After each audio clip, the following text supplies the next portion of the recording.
Est-ce qu'il t'est déjà arrivé que la tarte aux pommes soit un peu sèche? Eh bien, c'est terminé aujourd'hui. Cette tarte aux pommes est crémeuse à l'intérieur et tu n'imagines pas à quel point elle est facile à faire.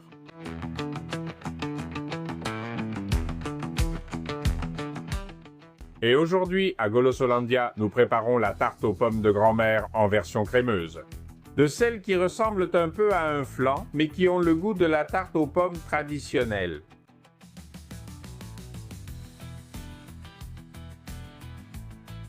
Et je te préviens, cette recette est trompeuse car elle paraît simple, mais elle a son petit truc.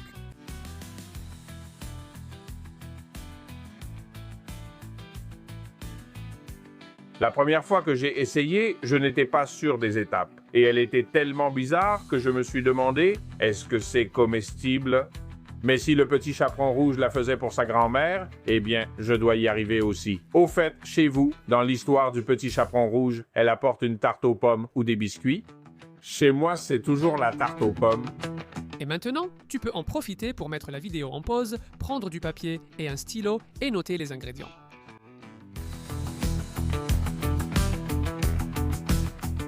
C'est facultatif, mais je te recommande de prendre une cuillère de beurre et de la chauffer quelques secondes au micro-ondes pour qu'elle fonde. Je vais l'utiliser tout à l'heure. Commencez par battre les œufs avec le sucre.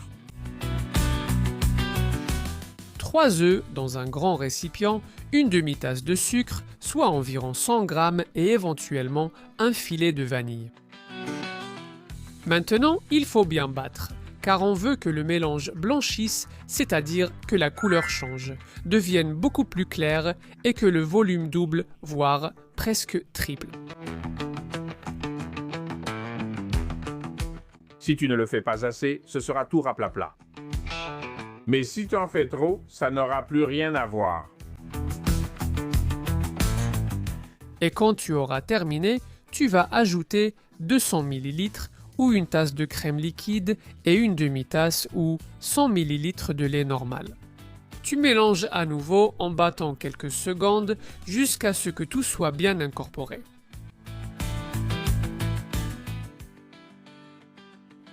Maintenant, c'est bon. Ça commence À devenir un vrai dessert.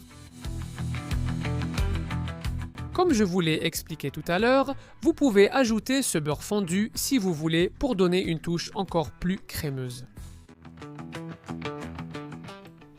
Ici même, nous allons ajouter de la farine, 100 g ou 3/4 de tasse. Et aussi une pincée de sel, qui rehausse toujours les saveurs, même dans les desserts. Et une cuillère à soupe de levure chimique ou de poudre à lever, ce qui équivaut à un sachet, environ 15 ou 16 g. On mélange d'abord avec la machine éteinte pour éviter que la farine ne s'envole partout.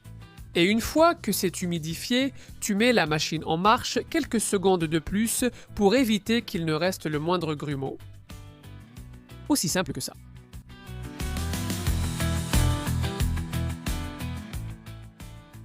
Appuie. Épluchez les pommes. Avec un couteau ou un éplucheur, tu t'occupes d'enlever la peau de 3 pommes. 2 pour la garniture, une pour le dessus. Maintenant, ce que nous allons faire, c'est couper les pommes en 4 parts égales. Nous allons retirer ce qu'on appelle le cœur de 2 d'entre elles, c'est-à-dire cette partie dure à l'intérieur. Et ça ne se mange pas. Et ce qu'il reste de peau. Ensuite, on coupe quelques lanières rapidement, sans se compliquer.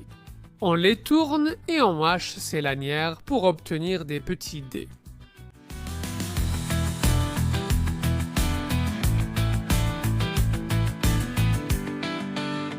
Et comme disait ma grand-mère, si tu traites la pomme avec amour, les choses se passent mieux.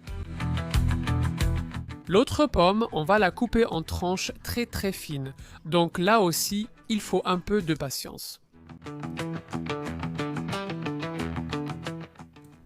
Les dés de pommes vont avec la crème. Donc, je vais mettre ici une spatule ou une cuillère, ça marche aussi pour mélanger. Et il suffit de verser tous les dés de pommes à l'intérieur. Je préfère le faire à la dernière minute pour éviter l'oxydation et garder la pomme tendre. On mélange un peu pour que toute la pomme soit bien répartie dans la préparation. Et voilà! Nous versons le mélange dans un moule de 20 cm de diamètre dans mon cas. Et même s'il est en silicone, j'aime bien le graisser. Je trouve qu'en plus de faciliter le démoulage, ça donne une petite touche de saveur au bord. On met la crème à l'intérieur et la tarte serait prête. Mais tu sais qu'on aime bien la touche maison et chercher à faire encore mieux. Alors on prend cette autre pomme qu'on avait coupée en tranches et on les dispose de façon à ce qu'elles soient jolies. Regarde, rien qu'en faisant une sorte de petit cercle, ça rend déjà super bien. Ensuite, le four est déjà préchauffé à 180 degrés Celsius, 355 Fahrenheit. On place sur la partie inférieure du four avec la chaleur par le haut, et d'en bas. Et en 40 ou 50 minutes, ce sera bien doré. C'est le moment dangereux. C'est ce moment où tu te dis juste une minute. Quand tu t'en rends compte, 10 minutes ont passé.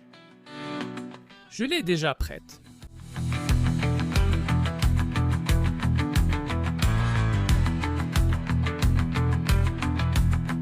Le pire dans cette recette, c'est cette odeur incroyable qui t'oblige à être patient, même si tu deviens fou d'envie d'en manger tout de suite.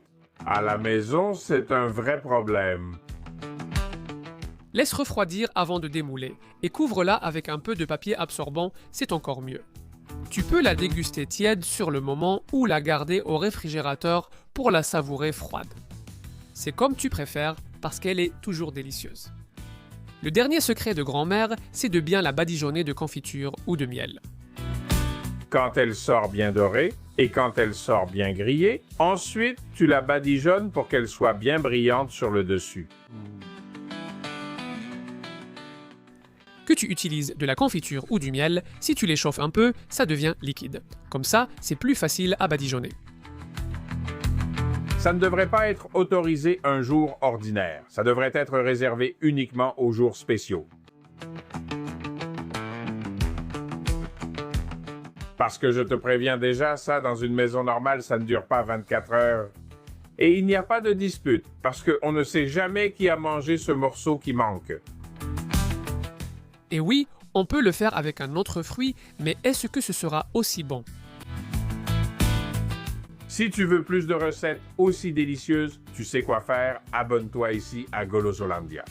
Et si tu veux une version encore plus crémeuse qui se mange pratiquement à la cuillère, dis-le moi dans les commentaires.